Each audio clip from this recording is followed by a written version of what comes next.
সুপ্রিয় সম্মানিত সুধী দর্শক মণ্ডলী, নিয়ে চলে এলাম দেশের রংপুর, সিলেট, ময়মনসিংহ, ঢাকা, খুলনা, বরিশাল, চট্টগ্রাম ও রাজশাহী বিভাগ সহ সারা দেশের 64টি জেলা, অন্যদিকে ভারতের পশ্চিমবঙ্গ, আসাম ও ত্রিপুরার আবহাওয়ার সর্বশেষ খবর নিয়ে। কেমন থাকবে আজ সারা রাত সহ 20 অক্টোবর রোজ সোমবার সকাল থেকে সন্ধ্যে পর্যন্ত কোন কোন অঞ্চলে ঝড় বৃষ্টির সম্ভাবনা রয়েছে, কোন কোন জেলায় বৃষ্টি সহ বজ্র বৃষ্টি হতে পারে জানিয়ে দেব এক নজরে। আর কিছুক্ষণের মধ্যে দেশের 3 অঞ্চলে ঝড়ের সতর্কতা দিয়েছে বাংলাদেশ আবহাওয়া অধিদপ্তর। এসব অঞ্চলের নদী বন্দরগুলোকে সতর্ক সংকেত দেখাতে বলেছে সংস্থাটি। আবহাওয়া অফিস জানায় আজ সন্ধ্যা 6টার মধ্যে খুলনা, বরিশাল এবং পটুয়াখালী অঞ্চলের ওপর দিয়ে পশ্চিম উত্তর পশ্চিম দিক থেকে ঘন্টায় সর্বোচ্চ 45 থেকে 60 কিলোমিটার বেগে অস্থায়ীভাবে দমকা ঝোড়ো হাওয়া সহ বৃষ্টি ও বজ্রবৃষ্টি হতে পারে। এসব এলাকার নদী বন্দরগুলোকে 1 নম্বর স্থানীয় সতর্ক সংকেত দেখাতে বলা হয়েছে। এদিকে সকালের পূর্বাভাসে আবহাওয়া অফিস জানায় আগামী 21শে অক্টোবর মধ্য দক্ষিণ পূর্ব বঙ্গোপসাগর সংলগ্ন এলাকায় একটি লঘুচাপ সৃষ্টি হতে পারে বলে জানিয়েছে বাংলাদেশ আবহাওয়া অধিদপ্তর। লঘুচাপটি পরবর্তীতে ঘনীভূত হয়ে নিম্নচাপে পরিণত হতে পারে বলে জানিয়েছে সংস্থাটি। তো সব মিলিয়ে জানিয়ে দেব পশ্চিমবঙ্গ সহ আসাম এবং ত্রিপুরার আগামী 24 ঘন্টার ভিতরে কোন কোন অঞ্চলে ঝড়ের সম্ভাবনা রয়েছে এবং আজ রাতের মধ্যে কোন কোন অঞ্চলে ঝড় বৃষ্টির সম্ভাবনা রয়েছে, কোন কোন অঞ্চলে সর্বোচ্চ ভারী বৃষ্টির সম্ভাবনা রয়েছে জানিয়ে দেব। তো আপনি দেশ বিদেশে যেখান থেকে ভিডিওটি দেখছেন অবশ্যই আপনি ভিডিওটি না টেনে শেষ পর্যন্ত দেখুন এবং আগামীকাল অর্থাৎ সোমবার সকাল থেকে সন্ধ্যের আবহাওয়ার পূর্বাভাস জেনে নিন এবং আবহাওয়ার একদম নিখুঁত খবর পেতে অবশ্যই চ্যানেলটাকে সাবস্ক্রাইব করুন। তো চলুন এবার জেনে নেওয়া যাক বিস্তারিত। সুপ্রিয় সম্মানিত দর্শক মণ্ডলী, আমরা সরাসরি চলে এসেছি ইউরোপিয়া জাপানি আবহাওয়ার রাডার চিত্রে। এখান থেকে আপনাদেরকে সরাসরি লাইভ খবর পরিবেশন করব এবং নিখুঁত খবর দিয়ে দেব। দেখুন, মঙ্গলবার থেকে কিন্তু সাগরে আরও একটি লঘুচাপ সৃষ্টি হতে চলেছে। এর জেরে কিন্তু আবারও নিম্নচাপ আকার ধারণ করতে পারে বলে জানিয়েছে বাংলাদেশ আবহাওয়া অধিদপ্তর, অন্যদিকে ভারতীয় আবহাওয়া সংস্থা।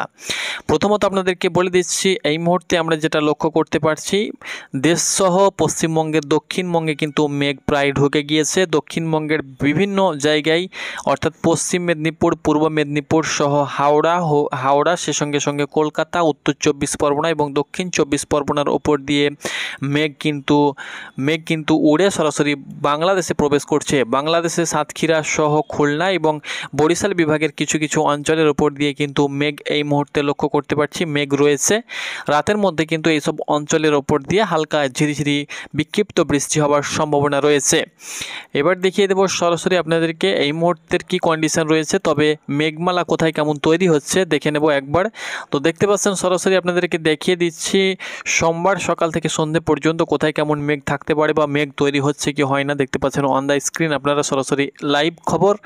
তো সরাসরি দেখতে পাচ্ছেন কোনো প্রকার কিন্তু মেঘ থাকছে না সোমবার সকাল থেকে সন্ধ্যে পর্যন্ত। পশ্চিমবঙ্গ, আসাম এবং ত্রিপুরার উপরে কোনো প্রকার মেঘ কিন্তু থাকছে না। তবে দক্ষিণের কিছু কিছু অঞ্চলে অর্থাৎ বরিশাল এবং খুলনা বিভাগের কিছু কিছু জেলায়, জেলার কিছু কিছু উপজেলায় এবং দক্ষিণবঙ্গের কিছু কিছু অঞ্চলে হালকা মাঝারি গুড়ি বৃষ্টিপাতের সম্ভাবনা রয়েছে, তবে ভারী বৃষ্টির সম্ভাবনা একদমই নেই।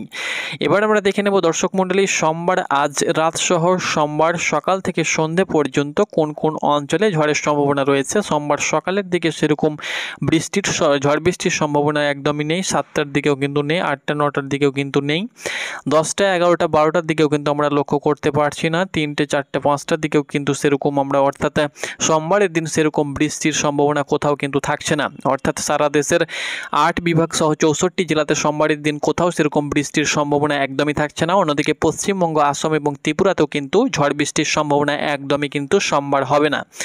দক্ষিণের একদম কিছু কিছু অঞ্চলে যেমন কালাপাড়া, এদিকে আপনাদেরকে বলে দিচ্ছি শ্যামনগর, তার সঙ্গে সঙ্গে মাথাবেড়িয়া, লালমোহন, এই সমস্ত অঞ্চলের উপর দিয়ে হালকা গুড়ি ঝড়ের সম্ভাবনা রয়েছে এবং হালকা ঝিরিঝিরি বৃষ্টিপাতের সম্ভাবনা রয়েছে। তবে ভারী বৃষ্টির সম্ভাবনা একদমই কিন্তু সারা দেশের 64 জেলা সহ পশ্চিমবঙ্গের 23টি জেলা সহ আসাম এবং ত্রিপুরাতে কোনো জায়গাতে কিন্তু বৃষ্টির সম্ভাবনা একদমই নেই। তবে 21 তারিখ থেকে আবহাওয়াটা অনেকটাই পরিবর্তন হচ্ছে, একটা লঘুচাপের সম্ভাবনা রয়েছে, আপনাদেরকে সরাসরি দেখিয়ে দিচ্ছি।